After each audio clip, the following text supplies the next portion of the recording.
이제 훈련을 시작한 지가 한 달이 다 돼가는 시점에 이르렀습니다. 그동안 무엇을 배웠고 어떤 경험들을 했는지 또 무슨 변화들이 있는지 궁금합니다. 특별히 지난 주간에는 이야기 치료에 대해 공부했는데 자신들의 삶을 이해하는 데 도움이 되었는지 또 도움이 되었다면 구체적으로 어떤 면에서 그랬는지 참 궁금합니다. 오늘 말씀 어쩌면 이야기 치료와 이어지는 내용이 될 수도 있겠습니다. 오늘 본문은 우리에게 선교사로서 우리 자신의 삶의 의미를 올바로 해석할 수 있어야 한다라고 도전하고 있습니다. 이 메시지 명제입니다. 선교사로서 우리 자신의 삶의 의미를 올바로 해석할 수 있어야 한다. 오늘 본문에서 요셉이 자신의 삶을 어떻게 해석했는지를 통해 배우는 원리들은 성경적 관점에서 우리의 삶의 의미를 조망해 볼 수 있도록 하는 축복의 해석학이라고 말할 수 있을 것입니다. 여기 어려운 말이 나왔죠. 해석학. 우리 이성현 교수님한테 알고 있을 텐데 해석의 방법과 규칙, 이론을 연구하는 학문이라고 이렇게 간단하게 말할 수 있겠습니다. 해석학 허메니틱스라고 그러는데 저는 맨날 영어 스펠링 쓸 때마다 맨날 헷갈려요. 이 단어가 너무 어려워가지고 해석학이라는 단어가 축복의 해석학, 이것도 해석이 필요한 이 타이틀이 되어버렸는데요. 하여간 요새 의심의 해석학이라는 말도 있습니다. 혹시 해석학에 관심이 있는 분이 있다면 제가 이 텍스트에는 의미가 있는가라는 케빈 베누저라는 교수님이 쓰신 800페이지 정도 되는 책을 빌려드릴 테니까 해석학에 대해 열심히 좀 연구해 보시기 바랍니다. 또 우리는 선교적 해석학에 대한 얘기를 들었죠. 성경 전체를 우리가 선교적 관점에서 해석할 수 있다.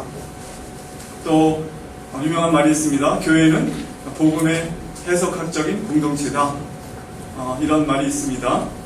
자, 해석학이란 말이 어렵다는 걸 지금 얘기하는 겁니다. 무슨 얘기 하나도 모르는데. 그래서 지난 한 달 동안에 아마 미시오데이, 그 다음에 페리코레시스, 크리스텐덤, 이런 여러 가지 어려운 말, 여기 라틴어도 있고, 지금 헬라어도 있고, 그 다음에 영어도 있고 막 그랬는데, 이런 거 배우느라고 지금 막 생각이 막 혼미해지는 그런 분도 있겠지만, 오늘 말씀을 잘 들으면 그런 의심이 다 사라지게 될 것입니다. 우리는 우리의 삶을 올바로 해석할 수 있어야 하고, 성경적 관점으로 우리 자신의 삶을 해석할 수 있는 것이야말로 믿음의 가장 중요한 핵심이라고 우리는 생각합니다. 그리고 그렇게 될 때 우리 삶을 복되고 의미있게 만드는 작업이 이루어지게 되는 것입니다. 우리의 삶을 성경적 관점에 비춰서 잘 해석하는 것, 이게 우리가 믿음을 가진 우리에게 가장 중요한 일이라고 생각합니다. 오늘 본문은 야곱의 장례식과 관련한 이야기와 더불어서 요셉이 하나님이 하신 일에 대한 이해와 자신의 생애를 통해 하나님이 어떤 일을 이루셨는가, 그리고 하나님 나라의 역사 일부로서 자신의 삶을 이렇게 전망해보는 그런 내용이 오늘 본문의 내용입니다. 이 부분은 창세기 50장 맨 마지막 부분이거든요. 오늘 혹시 창세기가 50장까지 있는 걸 처음 하신 분도 있을 텐데 맨 마지막 부분인데, 그렇기 때문에 창세기 이야기가 이제 그 의미가 결집되어 있는 요약된 그런 결론 부분에 속하는 그런 부분입니다. 왜냐하면 이야기들은 그 특징상 되게 끝에 가서야 그 이야기가 전달하고자 하는 의미가 확연하게 드러나고 요점이 무엇인지 나타나게 마련입니다. 이 얘기 끝까지 들어봐야 이 얘기 전체가 이런 거구나 알 수 있게 되는데, 그래서 50장이 참 중요합니다. 창세기는 무엇을 전달하고자 하는 이야기입니까? 창세기 이야기를 제일 처음 들었던 사람들은 이제 막 애굽을 탈출하였던 이스라엘 백성들이었을 것입니다. 그런 의미에서 이 창세기는 출애굽기의 서론이 되는 그런 책입니다. 출애굽한 이스라엘 백성들은 야곱 가족의 후손으로서 자신의 조상들이 애굽에 정착한 지 430년 만에 이제 그 애굽에서 나와가지고 시내산에 이르러서 아마 시내산 밑에 장막을 치고 있으면서 아마 이 창세기 이야기들을 자세하게 들을 수 있는 기회를 가졌을 것입니다. 특별히 오늘 본문은 그들이 얼마 전 탈출해 나온 그 애굽 땅에 자신들이 어떻게 살게 되었고, 어떻게 민족으로 번성하게 되었으며, 또 어떻게 이제 그 땅에서 우리가 나와야만 했는가를 전달하고자 했을 것입니다. 그래서 오늘 이 창세기의 맨 마지막 구절이면서 오늘 본문의 마지막 구절을 26절의 맨 마지막 단어는 애굽이라는 단어로 끝나고 있습니다. 애굽. 영어 성경에 보면 in Egypt에서 이집트라는 단어로 끝나고 있는데 히브리어로 부미스라임 이렇게 끝나고 있어요. 애굽이라는 단어가 강조되고 있습니다. 그 앞에 그 아벨 미스라임 애굽의 통곡이란 그런 단어가 거기서 나왔죠. 미스라임이 애굽을 뜻하는 단어인데 오늘 이 창세기 본문은 맨 마지막 단어가 애굽이라는 단어로 끝이 나게 됩니다. 바로 이제 출애굽기와 연결되는 그런 내용이라는 것을 우리에게 보여주고 있죠. 이스라엘 백성들은 이 창세기 이야기를 쭉 들으면서 자신들이 누구이고 왜 애굽에 살았었고 지금은 왜 이 광야에 있고 왜 우리는 지금 가나안 땅을 향해서 나가야 하는지 깨닫게 되었을 것입니다. 창세기 이야기를 통해서 그들은 자신들이 하나님의 형상대로 창조되었고 그리고 또 타락한 인류의 한 부분이면서 동시에 하나님의 선택을 받은 백성이라는 것을 자각해야만 했었습니다. 아담의 후손인 동시에 아브라함의 후손 그리고 가나안 땅을 향해서 우리가 가야 할 이유는 바로 하나님께서 아브라함과 이삭과 야곱에게 약속하신 자신들에게 주신 땅이기 때문에 가야 한다는 것을 이들은 이 창세기를 통하여 이 얘기를 들으면서 확인하게 되는 것입니다. 24절 25절에도 요셉이 이제 죽으면서 그 형제들에게 이스라엘 백성들에게 그렇게 말하는 것을 보게 됩니다. 요셉이 그의 형제들에게 이르되 나는 죽을 것이나 하나님이 당신들을 돌보시고 당신들 이 땅에서 인도하여 내사 아브라함과 이삭과 야곱에게 맹세하신 땅에 이르게 하시리라 하고 요셉이 또 이스라엘 자손에게 맹세시켜 이르기를 하나님이 반드시 당신들을 돌보시리니 당신들은 여기서 내 해골을 메고 올라가겠다 하라 하였더라. 이런 얘기들을 들으면서 우리가 그래서 그 땅에 살아서 이제 이렇게 나왔구나 그리고 우리가 가야 하는구나 이것을 이제 이스라엘 백성들은 알게 되었을 것입니다. 이처럼 창세기는 광야 이스라엘 민족들에게 자신들의 과거를 깨닫게 해주고 앞으로 나아갈 방향을 제시해 주므로 그들이 현재 상황에서 살아갈 의미를 부여하였을 것입니다. 그렇다면 본문은 오늘을 살아가고 있는 우리에게는 어떤 의미와 메시지를 주는 것입니까?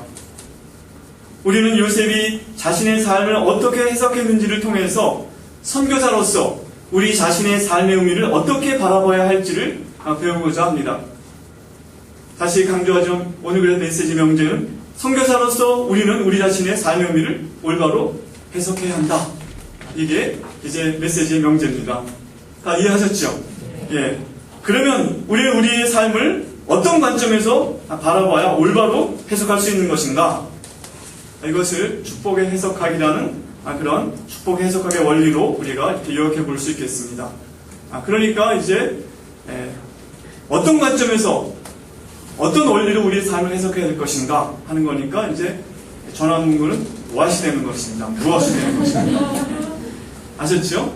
첫 번째, 우리의 삶은 하나님의 계획과 목적을 이루는 데 있어 의미 있는 일부분이라고 해석할 수 있어야 한다는 것입니다. 축복의 해석학의 첫 번째 원리, 우리 삶을 해석하는 첫 번째 원리는 우리의 삶을 하나님의 계획과 목적 안에서 해석할 수 있어야 한다는 것입니다. 오늘 본문 20절 말씀을 다시 한번 보겠습니다. 20절 다 같이 읽겠습니다. 시작. 당신들은 나를 헤아려 했으나 하나님은 그것을 선으로 바꾸사 오늘과 같이 많은 백성의 생명을 구원하게 하시려 하셨나니.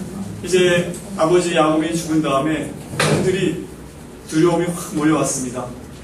벌써 애굽에 들어와서 한 지가 17년이 지났지만 이제 아버지가 돌아가신 다음에 이 야곱이 이제 아버지가 우리 방패가 되었었는데 요셉이 효자니까 이제 아버지가 죽은 다음에 그가 우리에게 가졌던 그 원한을 이제 갚지는 않을까 해가지고 아버지의 그 유언의 형식을 부여서 요셉에게 자비를 구하는 내용이 오늘 나와 있습니다. 당신의 아버지께서 우리를 용서해 주라고 말씀하셨습니다.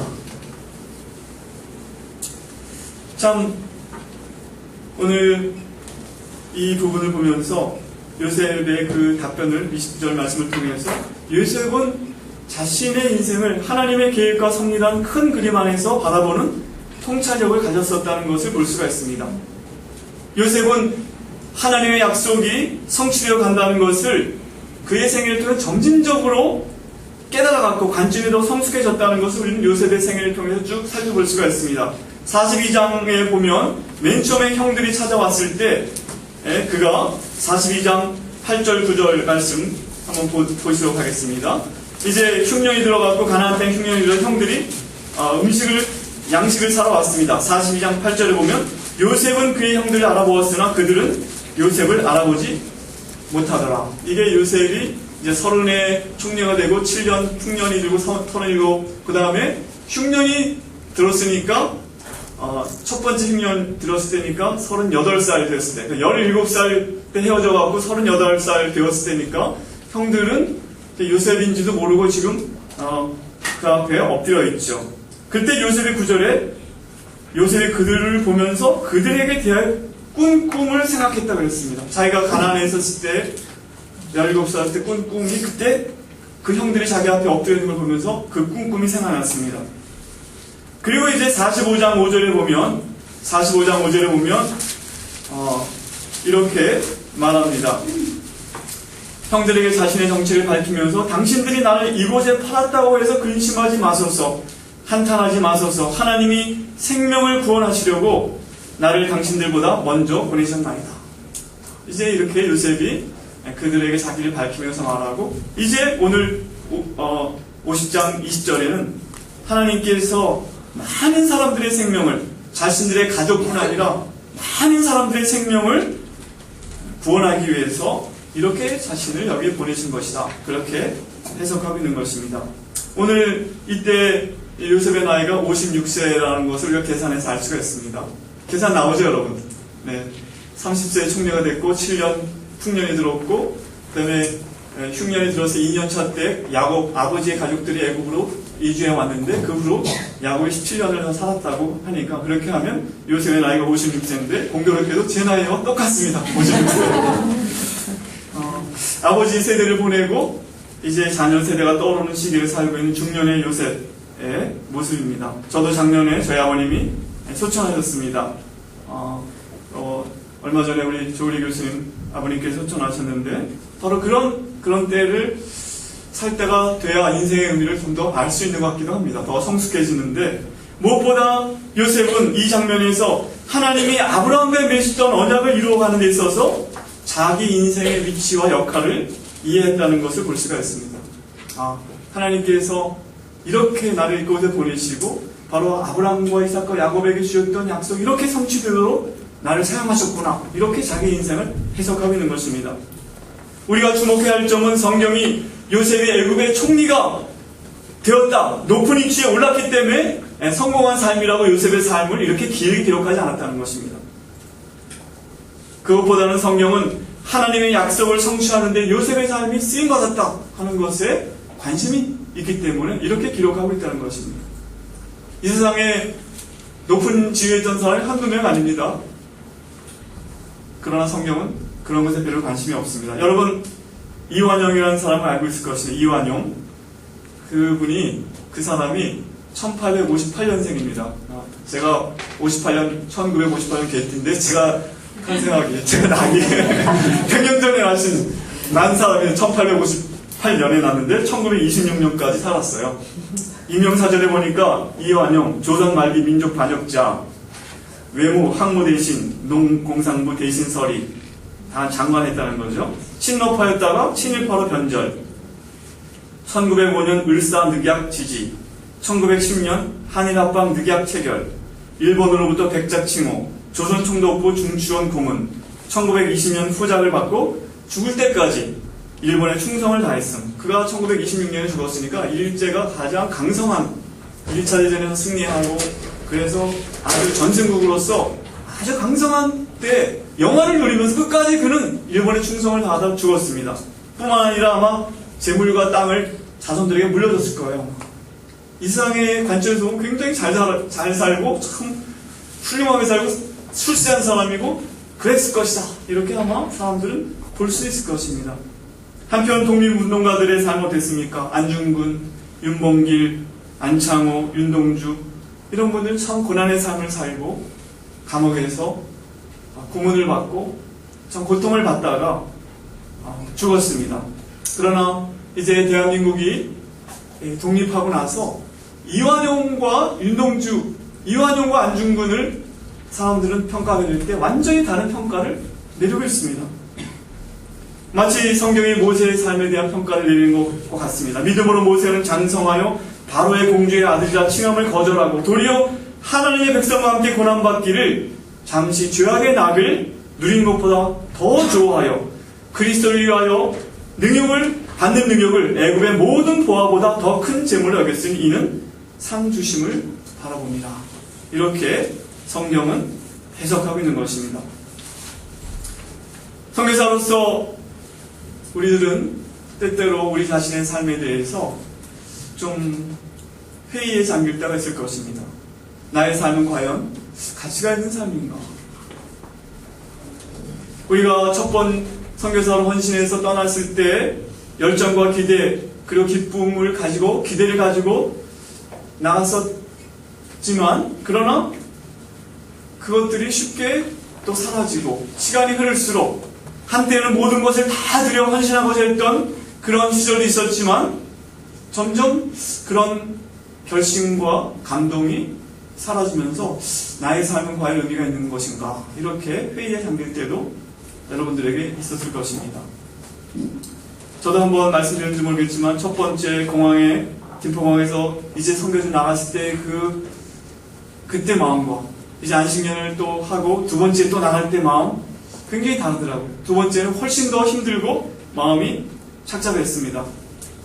또 여러분 한국으로 돌아와서 지금 안식년을 보내면서 한국 교회 안에 자신들의 위치가 이렇게 마치 없는 것처럼 여겨지고 있고 또 부모님들은 연로해 가시고 또 이제 교회 생활도 어색하고 우리가 들어가서 바뀔 수 있는 자리가 없다는 것도 이번에 와서 확인하셨을 것입니다. 확인하셨죠? 예? 예, 죽 떠먹고 나면 죽이 며칠 폭파이지만 나중에 지나면 그 자리 내 것도 안 보입니다. 예. 선교사들에 대해서 친구들이나 교회들도 좀 불편해합니다. 뭐 우리는 열심히 얘기하고 싶어 별로 듣고 싶어 하지 않습니다. 자녀들은 한국에 와서 여전히 힘들어합니다. 목회에 성공한 혹은 사업에 성공한 친구들과 비교의식도 갖게 될 수도 있습니다. 그러면서 내가 하는 일이 과연 의미가 있는 일인가? 내가 하였던 일들은 과연 가치가 있었던 일인가? 이런 생각을 할 수도 있습니다. 제가 어느 에콰도르에 있을 때 그 아마존 정글, 에콰도르 동쪽의 아마존 정글인데 어떤 그 옛날 나무로진 집에서 이제 혼자 자면서 그때 그런 감정이 쓱 들어오대. 내가 어쩌다 여기까지 와가지고 여기 지금 이렇게 밤에 정글에 들리는 새소리를 들리면 자나. 그리고 집도 굉장히 큰데 혼자 거기서 자는 무섭기도 하고. 그러면서 제가 오늘 여기 조금 아까 와서 옛날 편지가 있나 찾아봤더니 2001년에 썼던 그 선교 편지가 있더라고요. 여기 그러면서 그때 마음이 여기 좀 있는데 꿈을 이루신 하나님이라는 그 부분에 그때 감정을 좀 적어놓은 게 있는 것을 제가 발견했습니다. 우리는 기도해놓고도 잊어버리지만 하나님께서는 우리의 기도를 들으시고 기억해 놓으셨다가 당신의 때 그 기도가 아름답게 우리의 삶에 이루어지도록 하신다는 사실을 깨달으신 적이 있으신지요? 지내다가 문득 현재 이러한 일들이 언젠가 내가 주님께 간구했던 일에 대한 응답이로구나 하고 느끼는 순간 세상 하나님께서 정말 섬세하신 나의 아버지가 되심을 고백하게 됩니다. 지난 주간 저희 선교사들 정기 성경부 모임에서 박성민 목사님 저 뒤에 앉아 계신 우리 정희진 선교사님 남편이 되십니다. 박성민 목사님이 다음과 같은 간증을 나누셨습니다. 박 목사님은 매달 2번씩 정기적으로 열고 있는 우리 교회 사랑의 창고에 필요한 물품들을 사기 위해 끼또 근교 인디애나 마을을 방문하십니다. 그곳 교인들이 재배한 토마토며 파, 레몬 같은 것을 사가지고 먼지 날리는 길을 자동차로 털털거리며 되돌아 나올 때마다 어쩌다 내가 이 역말리 먼 이 땅까지 와서 이런 일을 하게 되었을까 하는 감상에 잠기시게 된다는 것이죠. 남의 조그만 섬 출신, 남의 무슨 섬이죠? 사랑도? 네, 통영역에 사랑도라는 섬이 있습니다. 네, 사랑도 출신인 자신이 전혀 생각하지도 못했고 알지도 못했던 이 나라에 와서 사람들을 만나고 사귀고 하나님 말씀을 전하고 또 여러 모양으로 섬길 수 있다는 것이 한편으로 너무 신기하고 또 한편으로 무엇이나 형용할 수 없는 야릇한 감정이 마음에 쏟아오르신다는 겁니다. 이제 그 시골길을 막 털털 가고 나오다가 그런 생각이 했대요. 근데 제가 그 간증을 들으면서 나도 그런 때가 있는데 하는 생각이 들었었습니다. 그러면서 제가 시 비슷하게 제가 뭐를 썼어요. 숙구와 정글 캠프장 한 모퉁이 커다란 집에서 멀리 들리는 이름 모를 새소리와 높은 나무에 스치는 바람 소리를 들으며 잠이 들려고 할 때 꼬불꼬불 안데스의 높은 산길을 지나면서 산봉우리마다 걸려있는 하얀 구름과 골짜기마다 자리 잡은 터단 집들에서 올라오는 연기를 보게 될 때 소망재단 재활교육센터 점심시간에 목을 잘 가누지도 못하고 음식을 잘 삼키지도 못하는 아이들에게 음식을 떠먹여주면서 인간의 가치에 관하여 생각하게 될 때 교회에서 성도들과 함께 스페인어로 찬송을 부르며 하나님을 예배하면서 그분의 임재를 느끼게 될 때 그리고 이러한 것들이 젊은 날 소박했던 나의 기도에 대한 그분의 풍성한 응답임을 깨닫게 될 때 이상야릇한 기분이 들 때가 많이 있었습니다. 그런데 그럼에도 불구하고 지금 2002년에 저희 가정이 에콰도르를 떠났는데 지금 제가 사역했던 교회를 생각할 때 또 제가 일했던 아메라는 선교단체의 사역을 생각할 때 또 소망재단의 일을 생각할 때 여러 가지 일들을 들으면서 과연 그런 일들이 나의 젊음을 쏟아 부을 만한 가치가 있었던 일이었을까 하는 생각도 가끔씩은 합니다. 여러분은 그렇지 않습니까? 캄보디아에서 젊음을 다 드렸던 우리 윤왕성 교사님, 카자흐스탄에서 60이 넘을 때까지 이렇게 젊은 날을 다 보내온 우리 현현상 교사님, 캄보디아, 인도네시아 이런 곳에서 우리가 했던 일들, 이런 일들이 과연 가치가 있는 일일까? 한 번씩 그런 생각이 들지 않습니까? 내가 도대체 뭘 했던 거지? 그리고 뭘 하고 있는 거지? 이런 생각이 우리 선교사들은 가끔씩 마음을 두드리는 질문들을 아마 듣게 될 것입니다. 근데 우리만 그런 건 아니었더라고요. 믿음의 조상들도 다 그랬습니다. 창세기 25장에 보면 아브라함이 그 텐트 안에 이렇게 실망한 채 앉아있을 때 하나님이 나타나십니다. 아브라함이 그때 불평합니다. 하나님이 나는 너의 큰 방패와 상급이다. 그랬지만 아브라함이 도대체 하나님 저한테 뭘 해주시게 뭡니까? 이렇게 따지는 그런 내용이 나와 있습니다. 그때 하나님께서 아브라함을 텐트 밖으로 나오라고 한 다음에 하늘을 보라고. 아브라함은 자녀가 하나도 없다고 불평하는 그에게 네 자손이 저 별들과 같을 것이다. 이렇게 하나님 말씀하십니다. 그때 아브라함이 하늘을 쳐다보면서 와 하고 그런데 믿었다고 그랬어요. 성경에 하나님께서 이렇게 하실 걸 믿었습니다. 그러나 아브라함의 생애 가운데는 결국 이삭을 하나 남긴 것 외에 그리고 그 가나안 땅에 자기가 자기 아내를 장사 지낼 조그만 그 막벨라 굴을 확보했던 것 외에 하나님께서 주신 그 약속은 한참 뒤에 이루어지고 있다는 걸 창세기를 보면서 알 수가 있습니다. 그러나 하나님께서 그렇게 아브라함에게 말씀하셨으면 너 지금 내가 계획이 있어서 너를 갈대아우르 위해서 여기까지 데려온 거야. 너는 지금 의미 없이 이곳에 텐트를 쳤다. 그 다음에 또 옮겨서 저쪽에 텐트를 쳐서 왔다 갔다 의미 없이 왔다 갔다 하는 것이 아니다. 이렇게 말씀하신 것입니다. 우리 아다시피 이제 아브라함의 후손들은 요셉의 때 애굽으로 내려가고 그곳에서 고센이라는 지역에서 한 민족을 이루게 됩니다. 하나님의 놀라운 신비한 일이죠. 가나안이라는 그 좁은 땅, 먹을 것도 별로 없는 땅이 아니라 당시 애굽의 곡창이라고 하는 당시 세계 곡창이라고 하는 그 애굽 나일강 그곳에 그 가족을 옮기셔서 거기서 400년 동안 한 민족을 이루게 하시고 고센이라는 곳에는 가나안 족속과도 분리되고 또 애굽 사람들도 가까이 하지 않는 곳에서 특별한 민족으로 한 민족을 형성케 하셨습니다. 이런 하나님의 놀라운 계획이 있었지만 아브라함은 몰랐을 것입니다. 그러나 그것이 이루어졌고 오늘 본문에서 이런 내용을 통해서 하나님께서는 우리 모두에게 하나님의 큰 그림 속에서 자신의 인생을 볼 수 있어야 한다고 우리에게 도전하시는 것입니다. 하나님의 큰 그림 속에 있는 우리의 생애를 볼 수 있는 해석학적인 관점을 가질 때 우리는 우리의 삶의 의미를 찾을 수 있는 것입니다. 여러분 선교에 참여하고 있습니까? 하나님 나라를 위해 헌신하고 투자하는 삶을 살고자 했습니까? 그런 삶은 의미가 있는 것입니까?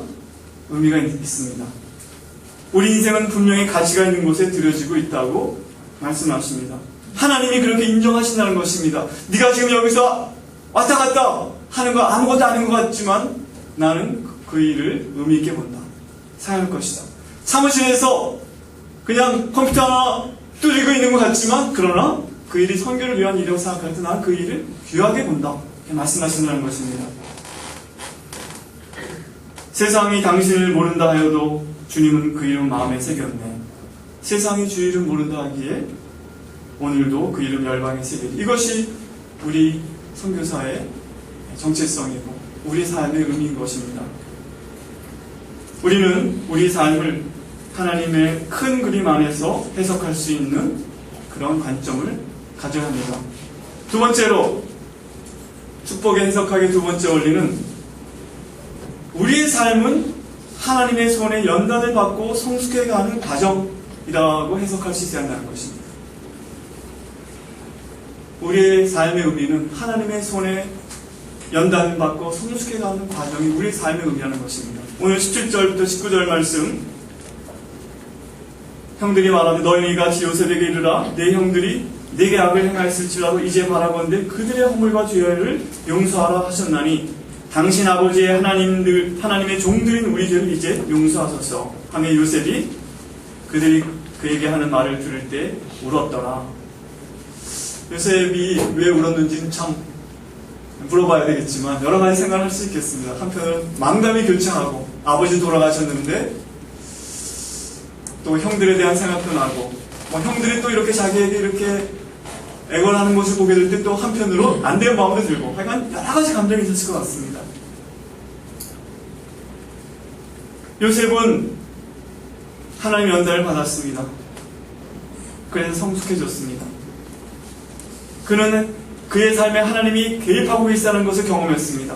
그러는 가운데 하나님이 어떤 분이시라는 것도 그는 점점 더 알게 되었습니다. 요셉이 어떻게 하나님의 성품과 계획에 대해 그렇게 깊이 이해하는 성숙하고 지혜로운 사람이 되었을까? 처음부터 그랬을까요? 우리가 요셉의 생애를 쭉 보면 그렇지 않다는 걸 알 수가 있습니다. 그동안 미숙했습니다. 경박한 면이 있었습니다. 하지만 그가 나이가 들었다고 저절로 그렇게 성숙해지고 지혜로워졌습니까? 그게 아니라는 것도 알 수가 있습니다. 그는 고난과 연단을 많이 받았습니다. 그 가운데 하나님의 뜻을 이해하는 사람이 되었고 또 그의 삶에 개입하시는 하나님이 어떤 분이신지를 그는 알게 되었습니다. 야곱의 총애를 한몸에 받던 아들의 위치에서 노예의 신분으로 떨어지고 거기서 또 감옥으로 내려가는 고난의 세월 속에서 그는 고통과 깊은 원망과 실망 또 뼈아픈 외로움과 그리움을 맛보는 한편 또한 한편 하나님께서 거기서도 그와 함께 계시고 자비를 베푸신다는 것을 그는 경험했던 것입니다. 그가 므낫세의 아들을 낳고 나서 푸나를 낳고 나서 하나님이 나로 나의 모든 고난과 나의 아버지의 온 죄를 잊어버리게 하셨다. 그러니까 이것이 벌써 요셉이 상당한 시간이 흐른 다음에 그의 아들에게 바친 이름입니다. 하나님이 나로 나의 모든 고난과 나의 아버지의 온 집 일을 잊어버리게 하셨다. 요셉은 고통의 시간들 속에서 하나님의 주권에 순복하고 그분을 의지하는 것이 의미 있는 인생을 살아가는 비결임을 터득하였을 것입니다.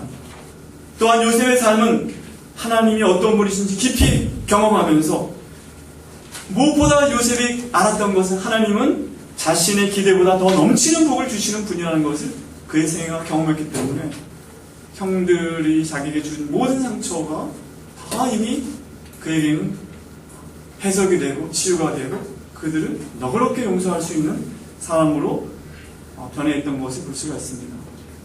여러분 고객 만족의 원리라는 걸 들어보셨습니까? 고객 만족이 아니라 고객 감동, 고객 많이 나오는데 요새는 잘 안 쓰는데 고객이 만족하려면 고객의 기대만큼만 만족시켜서는 만족을 안 한다는 거예요. 그렇죠? 기대 이하면 불평하죠, 고객들이. 기대 정도는 만족 안 해죠. 어느 정도 돼야 만족합니까? 기대 이상의 서비스를 받거나 기대 이상의 물건이 좋거나 그래야 고객이 만족하는데, 성경에 보면 모든 성경의 사람들의 고백은 내 잔이 넘치나이다. 하나님은 그런 분이시라는 거예요. 하나님은 우리의 기대를 뛰어넘는 축복과 은혜를 주시는 분이다. 이것이 성경의 사람들이 고백하는 내용이에요. 성경의 인물들이 경험한 하나님이셨습니다. 야곱의 고백도 그렇죠. 야곱이 48장 11절에 요셉을 보면서 하는 말이 그랬습니다. 48장 11절 요셉에게 이르되 내가 네 얼굴을 보리라고 생각하지 못하였더니 하나님이 내게 네 자손까지 보게 하셨구나. 내 자리 넘치다. 그런 얘기 아닙니까? 내가 네 얼굴을 볼 줄도 생각도 못했는데 네 얼굴뿐 아니라 네 자손의 얼굴까지도 내가 보게 됐구나. 하나님이 그렇게 하셨구나. 48장 이 장을 우리가 사실 48장부터 50장까지 다 이렇게 하나의 얘기를 읽어야 되는데 여기에 굉장히 중요한 내용이 있다는 것을 제가 50년 이상 이 창세기 이야기를 들었고 왔는데도 새삼스럽게 깨닫게 됐어요. 이게 설교자의 축복인 것 같습니다. 전달하려니까 더 열심히 보게 되고 이게 이런 내용이 있었구나. 그런 건데 48장의 내용이 뭐가 있냐면 바로 야곱이 그 족장의 그 고난을 아브라함, 이삭, 야곱, 자기까지 온 그 일가의 그 수장의 그 위치를 요셉에게 넘겨주는 그런 내용이 나오고 뿐만 아니라 그 요셉의 두 아들 에브라임과 므낫세를 이스라엘 12지파의 마치 자기 손준지의 자기 아들의 반열로 입양하는 그런 내용이 나와 있다. 입양 의식이 거기 나와 있다는 거예요. 저도 이게 그런 의미였구나. 왜냐하면 이제 그 요셉이 자기 두 아들을 데리고 야곱을 보러 가지 않습니까? 그래서 이제 내가 네 얼굴뿐 아니라 네 아들의 얼굴까지 보는구나 하면서 거기 뭐라고 그랬냐면 5절에 내가 애굽에 와서 내게 이르기를 전에 애굽에서 네게 나온 두 아들 에브라임과 므낫세는 내 것이라. 루벤과 시므온처럼 내 것이 될 것이요. 루벤과 시므온은 12아들 중에 첫 번째와 두 번째 아들인데 어떤 주석가는 바로 에브라임과 므낫세가 루벤과 시므온의 그 자리를 대체하는 그런 존재로 나 12아들의 자리를 차지하게 될 것이다. 그러면서 이제 그들을 축복하는 내용이 나오는데 저는 여기 이 부분에 대해서 오랫동안 어떻게 생각했냐 하면 요셉이 이제 아들을 데리고 갔을 때 48장 5절부터 5절에 보면 야곱이 이렇게 물어. 이 아이들이 누구냐? 이렇게 또 물어요. 새삼스럽게 요셉이 아들을 데리고 갔는데 그래서 야곱이 눈이 어두워져가지고 손주들의 얼굴을 몰라가지고 다시 물어보는 모양이다. 그럴 수 있잖아요. 그렇게 늘 이 부분을 읽으면서 이제 제가 해석해 왔는데 주석을 보니까 이게 특별한 입양 예식의 장면이라는 거예요. 뭐냐 하면 결혼식 때 이렇게 저도 봤는데 미국에서 봤는데 Who gives this woman to be married to this man? 이런 말을 합니다. 이 여자를 이 남자에게 결혼하도록 누가 이 여자를 내주고 있습니까? 그러면 신부의 부친이 Her mother and I do. 그의 어머니와 제가 그렇게 합니다. 이렇게 이제 예식을 시작할 때 목사가 이렇게 물으면 그렇게 답변하고 시작하는데 마치 이게 그거라는 거예요. 이 아들들이 누구냐? 그러니까 하나님께서 제게 주신 아들들입니다. 그러면서 이제 므낫세와 에브라임이 야곱에게 축복을 받으면 이스라엘의 12지파의 일원으로 입양이 되는 어떤 그런 장면을 묘사하고 있다는 것입니다. 사실은 요셉은 자신이 아브라함부터 시작된 이삭, 야곱 그리고 자신이 11번째 아들이면서도 그 아들들 12아들 중에 최고의 수장의 위치로 그가 높임을 받을 뿐 아니라 그 자녀들까지 장자이기 때문에 두 몫에 보통 장자는 재산의 2배를 받는데 12지파 중에 자기의 아들들까지 그 축복을 받는 그런 놀라운 축복을 그가 경험하게 되는 것입니다. 오늘 이 50장의 쭉 내용을 보면 요셉이 받았던 축복이 다양하게 거기 묘사되어 있습니다. 야곱의 장례식 때 애굽의 온 궁정의 원로들과 고관들이 야곱의 장례식 때에 참여해서 그 가나안 땅까지 쫓아 올라가서 애국하는 걸 볼 수가 있어요. 요셉의 영향력이 얼마나 컸다는 걸 볼 수가 있죠. 뿐만 아니라 이 작았던 한 가문이 애굽에서 얼마나 영향력 있는 가문이 되었다는 걸 보여주고 있는 것입니다. 뿐만 아니라 요셉은 110세에 죽었다고 하는데 이 110세라는 나이는 애굽 사람들이 가장 이상적으로 생각하는, 죽기에 가장 이상적으로 생각하는 나이가 110세였다는 것입니다. 그러니까 요셉의 삶은 가장 축복을 받은 삶이었다, 이렇게 보여주는 것입니다. 여러분 몇 세까지 살기 원하세요? 전 90세. 이상적으로 제가 생각하는 나이. 네. 요셉은 110세까지. 그러니까 이것을 통해서 이 창세기 이 부분에서 하나님은 요셉의 생애에 요셉이 기대하던 것 이상으로 풍성한 축복을 주시는 분이었다는 것을 요셉은 경험했다는 걸 볼 수가 있습니다. 여러분의 삶에 하나님은 어떤 분이십니까? 여러분 하나님에서 어떤 연단을 받으셨습니까? 하나님은 여러분의 삶에 어떻게 개입하셨습니까? 때때로 기록된 말씀으로, 설교를 통해, 기도를 통해, 내면의 음성을 통해, 여러 가지 상황을 통해 우리 삶에 하나님께 개입하시는 것을 여러분 경험하셨을 것입니다. 저도 1984년 대학원을 졸업하던 해 봄에 여기 선지자 선교사님은 그때 저랑 같은 팀에 있었기 때문에 저의 삶의 과정을 잘 아실 텐데, 그때 제가 한번 내 인생은 정말 하나님의 손에 있구나 하는 것을 깊이 깨달은 적이 있습니다. 내 인생은 내가 계획할지라도, 정말 사람의 마음으로 그 걸음을 계획할지라도 그 길을 인도하시면 하나님이시구나. 제가 절실하게 깨달은 적이 있습니다. 하나님의 손에 굉장히 힘든 과정을 겪었는데, 그러나 그때 마음 한편은 정말 내 생애가 하나님의 손에 있구나. 도대체 어쩌시려고 이러십니까? 한편으로 물으면서도 하나님께서 내 마음대로 살지 못하시는구나. 딱 그걸 제가 그때 느끼고, 제가 그때 27의 나이에 쫄병으로 군대를 가지 않았겠습니까? 네. 우리의 삶이 주의 손에 이끌리고 있다고 해석할 수 있다면, 주의 지팡이와 막대기가 나를 인도하고 계시고 사망의 음침한 골짜기도 주님이 함께 가실 것을 우리가 바라볼 수 있다면, 그리고 그 주님이 선하고 인자하심이 풍성하신 하나님이시라고 우리가 고백할 수 있다면, 우리의 삶은 의미가 있고 복되지 않겠습니까? 바로 축복의 해석하기의 두 번째 우리는 그런 것입니다. 하나님이 우리의 삶을 연단하고 있고 우리의 삶의 의미는 그것이다. 그리고 하나님이 나의 삶에 개입하고 계시고 하나님은 나의 삶에 알리신다. 이것이 우리의 삶의 의미인 것입니다. 마지막 세 번째로 우리는 우리의 삶을 어떻게 바라봐야 될 것입니까? 축복 해석하기의 세 번째 원리는, 우리 인생의 의미, 우리의 삶의 의미는 이 땅에서의 우리의 삶의 의미를 초월한다는 것입니다. 50장 24절 25절에 요셉이 죽으면서 부탁한 내용, 아까 본문 읽었는데요. 우리의 삶의 이야기는 우리가 이 땅에서 길게 살면 100여 년의 삶을 넘어서는 관점으로 해석되어야 한다는 것입니다. 요셉은 자신의 죽음 이후에도 하나님의 계획이 계속 진행될 것이라는 것을 믿었습니다. 그래서 이제 너희가 반드시 이 땅에 나가게 될 것이다. 그때 나의 해골도 가지고 나가라. 이렇게 부탁한 걸 볼 수가 있습니다. 아브라함에게 주어진 약속이 이삭과 야곱으로 이어지고, 요셉으로 인해서 애굽 땅에서 이스라엘 민족이 형성되는 것이 가능하게 되었는데, 그렇게 됨으로 말하면 하나님의 출애굽 구원의 역사의 기반이 조성된 것입니다. 그리고 마침내 우리가 알다시피 예수님이 오셨고 예수님이 죽으시고 또 부활하심으로 전 인류를 위한 진정한 출애굽이 완성되게 된다고 이제 신약성경 말씀하고 있습니다. 이제 우리는 예수님의 복음이 전파되고 그분의 재림으로 완성될 하나님의 나라를 바라보는 가운데 지금 이 역사를 살아가고 있는 것입니다.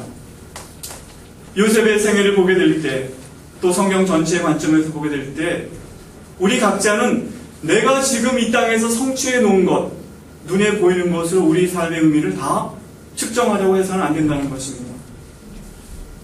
우리는 자신의 생애 가운데 모든 것이 다 이루어지지 않아도 하나님의 계획이 진전되고, 오고 오는 세대의 믿음의 사람들을 통해 우리의 꿈, 그것은 하나님과 일치되어 있기 때문에 하나님의 꿈이라고 할 수 있는 것들이 이루어진다는 것을 우리는 믿어야 한다는 것입니다.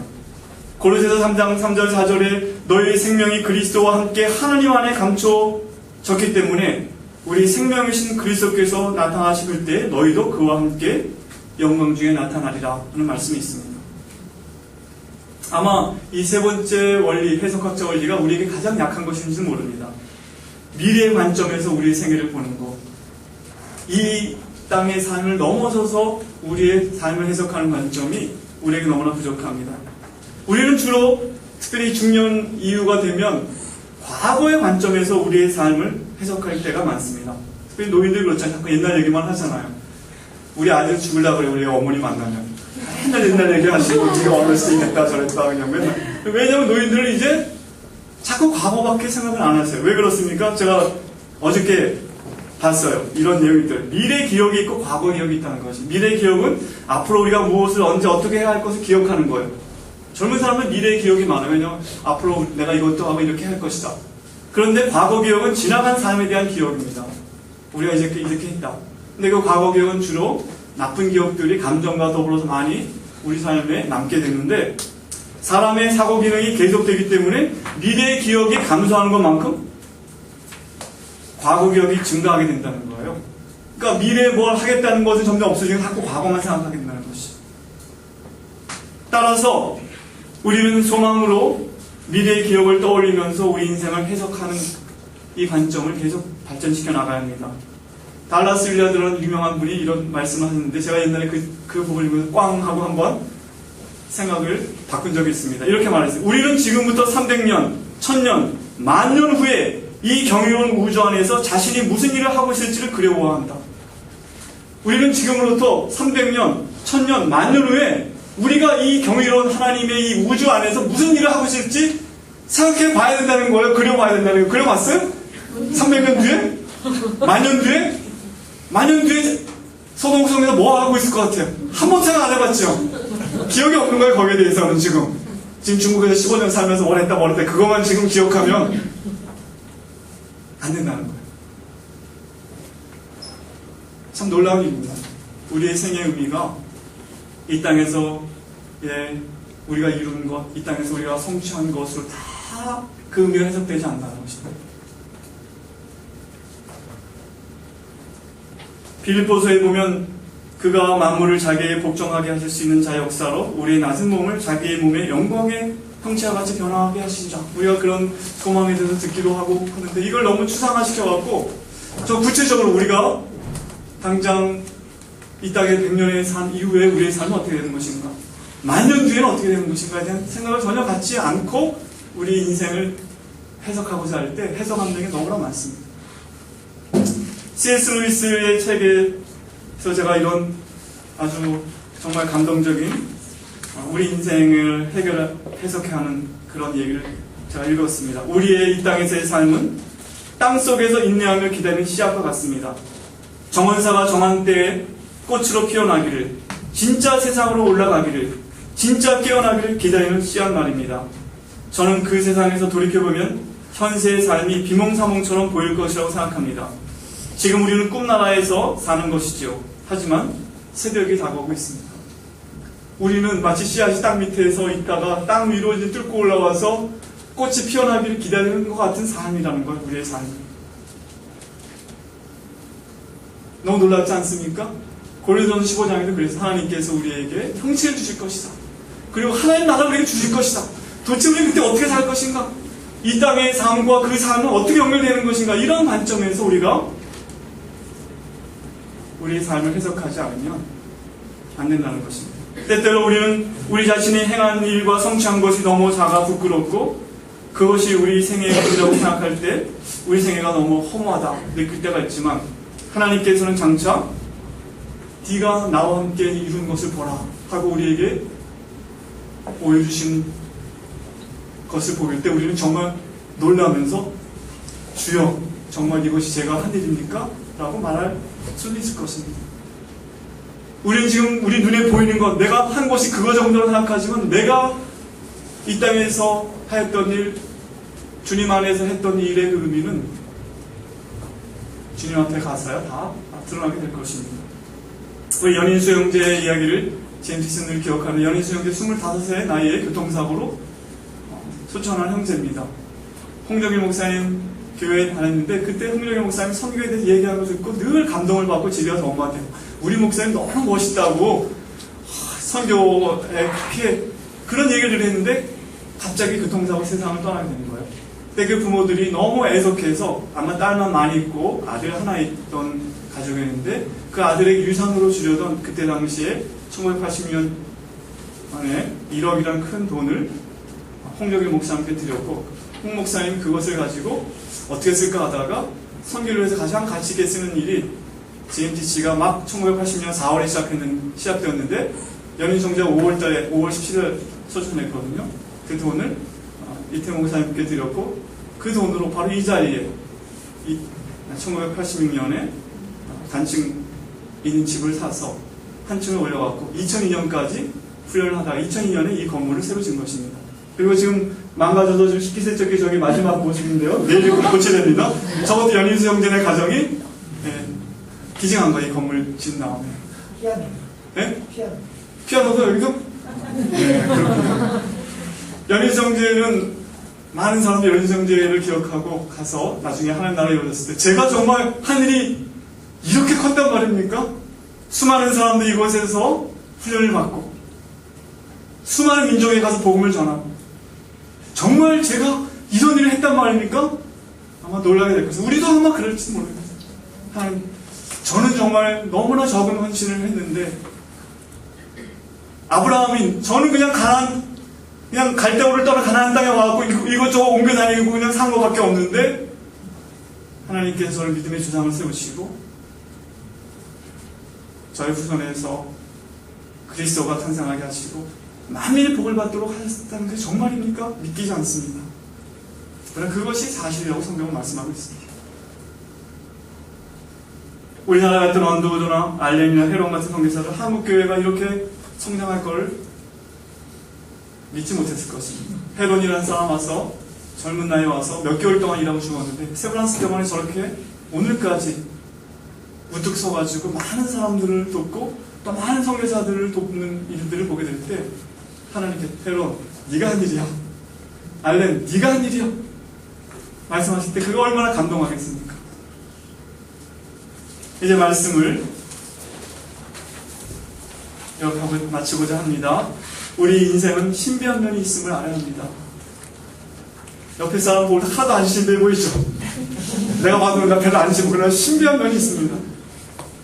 어떤 질문들은 현재 답이 안 보일 수 있습니다. 현재의 삶으로 다 해석이 안 되는 건 많이 있습니다. 그러나 언젠가 그리고 마침내 우리의 삶의 의미는 하나님 앞에 가서 온전히 드러날 것입니다. 좀 우리가 질문이 좀 있어야 주님을 만나고 싶은 사람들은 좀 많지 않겠어요? 주님 왜 그러셨죠? 왜 그때? 왜 이런 거죠? 주님께 가야 우리가 물어봐서 다 알 수 있는 것들이 좀 있어야 우리 삶은 또 어떻게 보면 동기가 있기도 할 것 같습니다. 우리는 축복의 해석학을 사용해서 하나님의 큰 이야기의 일부로서 우리 삶을 보며 우리 인생이 그의 손 안에 있음을 인정하게 될 때 인생의 참된 의미와 행복을 깨닫게 될 것입니다. 또한 우리 삶의 이야기는 이 땅에서의 100여 년의 삶을 넘어선다는 것을 우리는 기억해야 합니다. 우리 생명은 그리스도와 함께 하늘 안에 감춰져 있습니다. 아무쪼록 우리 모두의 삶이 하나님의 계획과 섭리 속에 일부분을 차지하여 믿음으로 그 뜻을 이루는 데 쓰임받는 그런 우리 모두의 삶이 되기를 주님의 이름으로 축원합니다. 아멘. 우리 찬양을 하나 다 같이 하고 기도하고 이어서 기도하겠습니다. 아까 제가 중간에 인용했던 찬양 세상이 당신을 모른다 해도 주님은 그 이름 마음에 새겼네. 여러분 별로 알아주는 사람 없지만 주님이 아신다고 말씀하십니다. 그리고 우리가 하는 일이 무슨 일입니까? 세상이 주님을 모른다 하기 때문에 그 이름을 오늘도 열방에 새기기 위해서 우리가 우리의 삶을 헌신하는 것입니다. 우리 찬양을 다 같이 부르도록 하겠습니다.